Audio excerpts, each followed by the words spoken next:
पीले पन्नों से अध्याय 2। संस्मरण आर्मी स्कूल में अध्यापन के। 1। हम नहीं, कथा चलती है बस। अखबार ही नहीं, पत्रकारिता को ही बाय बाय कहकर मैं एक अनजान रास्ते पर था। रेलवे का कोई टेस्ट देने चंडीगढ़ जाना हुआ। वर्ष 1999-2000 के आसपास रुड़की से चंडीगढ़ जाने में 5 घंटे लगते थे और कई बार अंबाला से बस बदलनी पड़ती थी। उस तरफ की वो मेरी पहली यात्रा थी और पहली बार ही भाषागत रूप से मैं इस बात से परिचित हुआ कि हरियाणा में आप और तत्संबद्ध क्रियाएं लुप्त ही थीं। ऐसे संबोधनों से शुरू में दिक्कत हुई, फिर स्वीकार। देर शाम चंडीगढ़ पहुंचा, एक होटल में कमरा लिया। शाम को होटल स्टाफ से कोई अखबार मांगा तो उन्हें आश्चर्य हुआ। वहां शाम को ठहरने वालों की डिमांड बहुधा कुछ और ही होती थी। बड़ा ढूंढ ढांड कर बेचारों को 3 दिन पुराना एक अखबार मिला, जिसके नाम से एक चौक उन दिनों चंडीगढ़ में प्रवेश से पूर्व ही पड़ता था और वो अंग्रेजी व हिंदी दोनों में छपता था। उस अखबार में हिमाचल के एक आर्मी स्कूल में पोस्ट ग्रेजुएट टीचर हिंदी के लिए विज्ञापन छपा था। मैंने सोचा कि 3 दिन की बजाय यदि स्टाफ को उसी दिन का अखबार मिला होता तो। उन दिनों मैं बैग में सफेद कागज, लिफाफे, गोंद आदि रखता था, 1-2 डाक टिकट भी। मैंने अपना आवेदन तैयार किया। अगले दिन रविवार था। परीक्षा केंद्र जाने से पूर्व आवेदन पोस्ट कर दिया। उम्मीद कम थी कि वो अपने लक्ष्य तक पहुंच पाएगा। रुड़की लौटकर मैं उस आवेदन के विषय में भूल गया। लगभग 15 दिन बाद मुझे एक पत्र प्राप्त हुआ तो उसे देखकर मैं चौंका। वो उसी आर्मी स्कूल से डेमोन्स्ट्रेशन ओके रहा तो लिखित व यहां तक ओके रहा तो इंटरव्यू के लिए बुलावा था। लगा चलो चलकर देखते हैं। कुछ अपनों से बात हुई तो वे बोले कि वे तो किसी ना किसी आर्मी बैकग्राउंड वाले को ही लेंगे। मैंने सोचा देखते हैं, चलो। मुझे पता चला कि वो जगह पठानकोट के पास है, यानी रुड़की से उन दिनों लगभग 12 घंटे का सफर। ट्रेन से जो लोग जम्मू जाते हैं तो चक्की बैंक नाम का एक स्टेशन आता है। वहां से हिमाचल के लगत क्षेत्र में ये आर्मी स्कूल था, जनपद कांगड़ा के अंतर्गत। यथोचित समय में पठानकोट के लिए निकला। बस से लगभग 5:30 बजे मैं पठानकोट पहुंचा।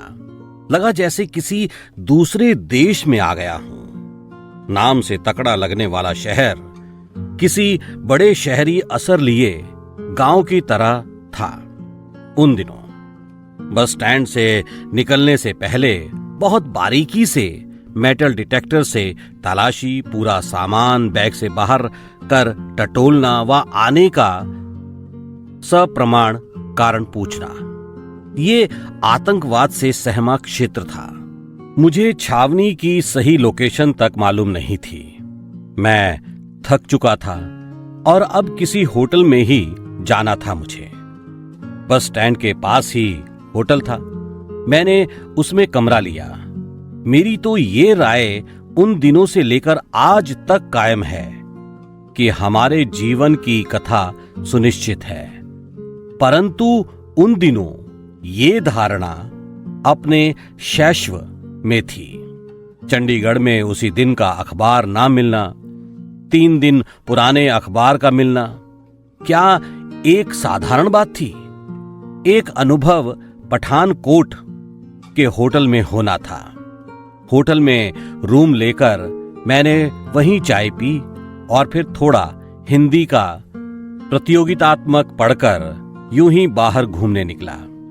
बाहर भयावह सन्नाटा था, आतंकवाद का बचा खुचा असर। मैं इसलिए भी बाहर आया कि होटल का कोई कर्मचारी बता नहीं पाया कि छावनी के आर्मी स्कूल में जाने का क्या रूट है। सो लगा कि शायद बाहर पता लगे। बाहर की हालत देख मैं उल्टे पांव होटल लौटा तो रिसेप्शनिस्ट ने कहा होटल के मैनेजर अभी आए थे, रजिस्टर चेक किया तो बोले ये आए तो मुझे मिलवाना।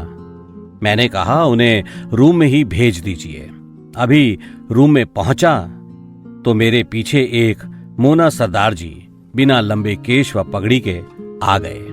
बोले आपको ये जानकर खुशी मिले शायद कि मैं भी रुड़की का हूं, सो रजिस्टर में रुड़की से आए किसी को देखा तो सोचा मिल लूं। तो शायद की बात क्या थी, मैं तो प्रसन्न हो गया। वे रुड़की में शेखपुरी के थे। हमारे घर पूर्वावली से मात्र 5 मिनट की दूरी के। मैं इतनी दूर था घर से, पता ये तक नहीं था कि सुबह छावनी के आर्मी स्कूल जाना कैसे है या वो किधर है, और होटल में ही उसके मैनेजर रुड़की के। क्या ये भी कोई साधारण बात थी या मेरी कथा का सुनिश्चित हिस्सा? मैनेजर साहब ने यह भी बताया कि वे सिख धर्म के नहीं हैं, परंतु वहां सरवाइव करने के लिए उन्होंने वो टच खुद को दिया हुआ है। इस बात ने मुझे भीतर तक हिला दिया। दुख हुआ मुझे कि अपने ही देश में एक भिन्न प्रदेश में आजीविका की कैसी विवशता है ये। उन दिनों मोबाइल फोन नहीं थे। उन्होंने मुझे सब समझाया कि सुबह बस स्टैंड से जो भी बस चंडीगढ़ जा रही हो उसमें नगलभुर कहकर बैठ जाना, टिकट नहीं दे देंगे, वो 10-11 रुपए लेंगे। जैसे ही पठानकोट के बाहर की नदी, नाम भूल गया मैं, का बड़ा पुल पार हो और पहाड़ी के 2-3 मोड़ खत्म हो, मैदान आए तो 20-25 मिनट के सफर के बाद नगलभुर गांव नेशनल हाईवे पर ही आएगा। उसी से लगी ये छावनी है और ये स्कूल वही हाईवे पर है। भाव ये कि दिन में जिधर से मैं आया था उधर ही पठानकोट से पहले वो स्कूल था, लेकिन मुझे तो पठानकोट आकर ही वहां जाना था। उन्होंने अपने घर का फोन नंबर भी दिया और कहा कि रात को होटल में या सुबह जाने में कोई दिक्कत हो तो सूचित करूं। कहा यह भी कि सुबह जल्दी निकलूं, यदि बस ना मिले तो फोन करूं, वे स्वयं मुझे उस स्कूल तक ले जाएंगे। मैंने ईश्वर को धन्यवाद दिया। मैनेजर साहब गले मिलकर चले गए। रात को पढ़ने बैठा तो बराबर के रूम से टीवी के अनवरत चिंगाड़े की आवाज। मैंने सोचा यार ये कौन है जो इतनी जोर से टीवी चलाकर देख रहा है। मैं रिसेप्शन पर गया तो वे मुस्कुराए, बोले वो आवाज तो कम ही नहीं होगी। मैंने कहा तो मेरी मैनेजर से बात कराओ। मैनेजर ने बड़े ध्यान से मेरी बात सुनी और फिर ठहाका लगाकर बोले, सर वो आवाज तो मैं भी बंद नहीं करा सकता, आप उसी में पढ़ने की कोशिश करो। मुझे बड़ी हैरानी हुई कि हम किसी को टीवी की आवाज कम करने को क्यों नहीं कह सकते। एक बार मन हुआ कि दरवाजा पीटकर मैं ही टीवी की आवाज कम कराने का प्रयास करूं, लेकिन एक पाप करना मेरी कथा में नहीं था और मैं अपने रूम में ही आ गया। पाठक कृपया इस प्रसंग से हो सके तो अपना ध्यान हटा ही लें। अपने कानों को डिटैच कर मैं थोड़ी देर पढ़ता रहा, फिर सोने का मन बना लिया। सुबह जल्दी निकलना था, एक ऐसी नौकरी की परीक्षा के लिए जिस नौकरी में जाने का कभी सोचा तक नहीं था मैंने। 2 अद्भुत क्षेत्र की वो परीक्षा। अगले दिन मैं मैनेजर साहब के बताए अनुसार पठानकोट बस स्टैंड पर पहुंचा, फिर नगलभुर जाकर उतर गया। रुड़की के निकट मंगलौर के जैसा बसा चंडीगढ़ जम्मू नेशनल हाईवे पर वो एक गांव था। सुबह 8 बजे ही मैं वहां था। वो गर्मी का मौसम था, क्षेत्र अद्भुत।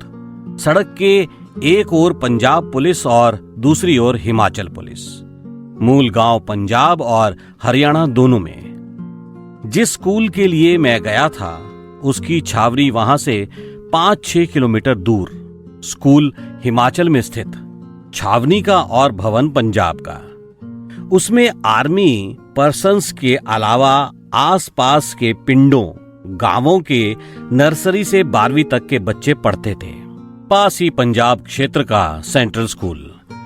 10 बजे स्कूल पहुंचा तो पता चला कि उस दिन कई विषयों के लिए डेमोन्स्ट्रेशन होने हैं, अर्थात सीधे कक्षा में पढ़वाकर देखा जाना है। मेरा नंबर आया। कक्षा में सब विद्यार्थी मेरे से 3-4 गुना शरीर के, उन दिनों मैं आज सा स्लिम नहीं था, विद्यार्थियों के पीछे 3-4 अधिकारी। बाद में पता चला कि एक प्रिंसिपल थी, वे एक उस क्षेत्र के सीईओ, आर्मी, अन्य भी। मुझसे उनमें से एक ने पूछा, आप क्या पढ़ाना चाहेंगे इन्हें?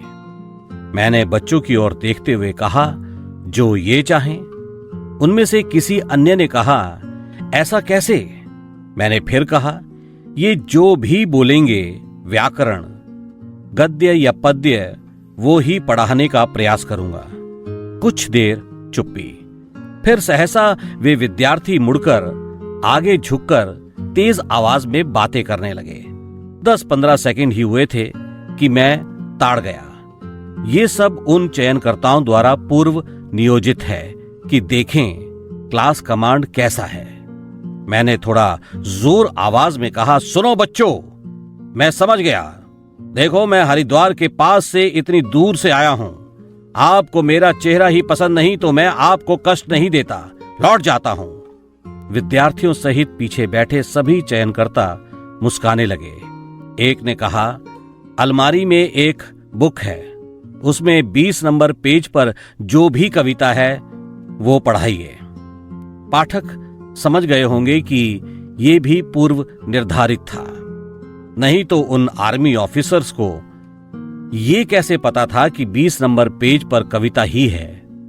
मैंने कविता निकाली। कविता ही थी उस पेज पर, श्री मैथिली शरण गुप्त की, नर हो ना निराश करो मन को, आधी से अधिक। मुझे याद है, मैंने पुस्तक मेज पर रखी और सीधा सीधा कविता उसके अर्थ व भाव सहित समझानी शुरू कर दी। पंजाब, हिमाचल के उन लोगों के लिए ये नवानुभव था। वे अधिकारी बीच में रोककर बोले, व्याकरण पढ़ाइए। बाय लक पोएम आपकी फेवरेट निकली। अभी मैं शुरू ही हुआ था कि स्कूल की प्रिंसिपल ने एक पेज दिया। उसमें गुजरात के किसी कवि की कविता का हिंदी अनुवाद था। मैंने जितना हो सके उसकी भी व्याख्या की। मुझे अब रुकने को कहा गया। ऑफिसर ने एक बच्ची के कान में कुछ कहा तो उसने खड़े होकर कहा, सर जी, 80 सारियां नूं तुहाडा फेस चंगा लगा ते तुहाडिया टीचिंग भी। उसकी पहली बात में मैं शंकित था, परंतु दूसरी में होने का कोई कारण नहीं था। मुझे बाहर जाकर वेट करने को कहा गया। 20-25 मिनट बाद एक सज्जन ने आकर मुझे सूचित किया कि मैं अगले दिन लिखित परीक्षा व इंटरव्यू के लिए आ जाऊं। डेमोन्स्ट्रेशन क्वालिफाइड हो चुका था। मैं नगलभुर के बस स्टैंड पर आ गया, पठानकोट के अपने होटल लौटने के लिए। 3 TGT विदाउट बीएड। नगलभुर से आंशिक सफलता डेमोन्स्ट्रेशन क्वालिफाइड कर मैं पठानकोट के लिए बस में चढ़ा। पिछले दरवाजे से एक नवविवाहिता सी स्मार्ट लेडी चढ़ी। वे उसी सीट पर आईं जिस पर मैं था। उन्हें मैंने आर्मी स्कूल में देखा था, उसी कक्षा में बैठे जिसमें हिंदी अध्यापक के लिए पधारे प्रतिभागी थे। उन्होंने बात शुरू की। बताया कि वे पठानकोट में एक आर्मी ऑफिसर की पत्नी हैं, MA हिंदी में हैं, लेकिन ये भी कहा कि लगता है उनका सिलेक्शन नहीं हो पाएगा। मैंने कारण पूछा तो बोली, यहाँ के मैनेजमेंट के हेड जो CEO हैं, वे बहुत ऑनेस्ट हैं और लगता है इस बार किसी नॉन आर्मी का सिलेक्शन करेंगे। उन्होंने पूछा, आपके पास कुछ टाइप पेपर थे जिन्हें पढ़ रहे थे आप, वे क्या था? ये जरा टेढ़ी सी बात थी। जो लोग यूपी बोर्ड से पढ़े हों उन्हें ध्यान होगा कि हिंदी की एक गाइड में सभी साहित्यकारों के जीवन परिचय ब्लॉक्स बनाकर दिए हुए थे। वे वही पेपर थे। मुझे लगा कि अगर मैंने इन्हें बताया कि वे क्या थे, फिर ये उन्हें मांग भी सकती हैं और ये प्रतिद्वंदी ठहरी मेरी। इस सोच के बाद भी मेरे भीतर से आवाज आई, चल बता ही दे, ईश्वर की कथा तय है तो देखते हैं क्या होगा। मैंने फाइल से वे पेपर्स निकालकर उन्हें दिखाए ही नहीं बल्कि दे भी दिए। उन्हें वे बहुत पसंद आए और इस बात का आश्चर्य भी कि मैंने इतनी सहजता से उन्हें वे दे दिए। वे फोटोस्टेट थे जिनका मूल होटल में ही रखा था। उनके पास 10 रुपए खुले नहीं थे, सो जब बस कंडक्टर द्वारा बड़ा नोट लेने से मना करने पर मैंने उनके भी रुपए दिए तो उन्होंने कहा, कल भी साथ लौटेंगे तो मैं आपके दे दूंगी। उन्होंने उस होटल का नंबर भी लिया जहां मैं ठहरा हुआ था। मेरा होटल ठीक पठानकोट बस स्टैंड के पास था और उनका गंतव्य उससे बहुत पहले। शाम को मेरे रूम में एक कॉल वाया रिसेप्शन आई। वो उन महोदया के ऑफिसर पति की थी। उन्होंने अपनी पत्नी को किए गए अप्रत्याशित सहयोग के लिए धन्यवाद दिया और डिनर के लिए आमंत्रित। विनम्रता से मना कर मैं उस रात जल्दी सो गया। अगले दिन लिखित परीक्षा का रिजल्ट निकला। 13 में से मात्र 9 लोग क्वालिफाइड कर पाए। वो महोदया उनमें नहीं थी। वो मेरे पास आई और बधाई देकर बोली, आज तो मैं अभी लौट जाऊंगी, सो ये लीजिए कल वाले 10 रुपए देकर वे चली गईं। ये वादा लेकर कि कभी ना कभी उनके घर अवश्य आऊंगा। मैंने कहा, सिलेक्ट हुआ तभी तो। उन्होंने आसमान की ओर देखते हुए कहा, आप ही सिलेक्ट होंगे, मैं दुआ करूंगी, कहकर वे चली गईं। इंटरव्यू के लिए प्रिंसिपल रूम में 9वें नंबर पर मैंने प्रवेश किया। सीओ आर्मी के अतिरिक्त 5 लोग और थे बोर्ड में।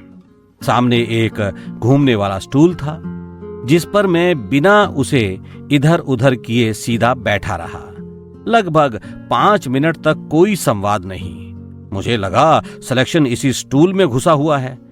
ये हिला नहीं कि गई नौकरी हाथ से। सीओ साहब ने मौन तोड़ा। गलती से पीजीटी का विज्ञापन हो गया। वो टीजीटी ट्रेड ग्रेजुएट टीचर के लिए था, लेकिन हमने उसकी इंफॉर्मेशन भी भेजी थी आपको। मुझे इस बाबत कोई पत्र नहीं मिला था उनका। मुझे बहुत अजीब लगा क्योंकि वो ये बात मेरे डेमोन्स्ट्रेशन से पूर्व भी सूचित कर सकते थे। मैं बीएड नहीं था। वैसे भी वे फिर बोले, लेकिन आपके पब्लिश आर्टिकल्स व न्यूज़पेपर की एक्स जॉब, कमाल के डेमोन्स्ट्रेशन एंड रिटन टेस्ट के परफॉर्मेंस के बाद ये आर्मी स्कूल आपको खोना नहीं चाहता। सो आप यदि टीजीटी एक्सेप्ट करें तो आज ही ज्वाइन करा देते हैं आपको। मैंने अपने नॉन बीएड होने की ओर इशारा किया तो वे बोले कि वो हम मैनेज कर लेंगे। मैंने कहा, अभी तो मेरा सामान नहीं, कोई ठहरने की व्यवस्था भी नहीं। उन्होंने फिर कहा कि ठहरने की व्यवस्था स्कूल के पीछे ही आर्मी बैरक, मेस का खाना, 4 दिन पढ़ाकर रुड़की चले जाना, फिर आकर नगलभुर में रूम अरेंज कर लेना। मुझे लगा इतनी जल्दी हामी भरना ठीक नहीं। सो उनसे 7 दिन की परमिशन व सिलेक्शन लेटर लेकर मैं पठानकोट होटल आ गया। रुड़की आकर मैं 7 दिन बाद टीजीटी विदाउट बीएड के पद पर लौटने की तैयारी करने लगा। पीले पन्नों से अध्याय 2 का पहला भाग यहीं समाप्त होता है। आगे की कहानी सुनने के लिए सुनते रहिए भाग 2।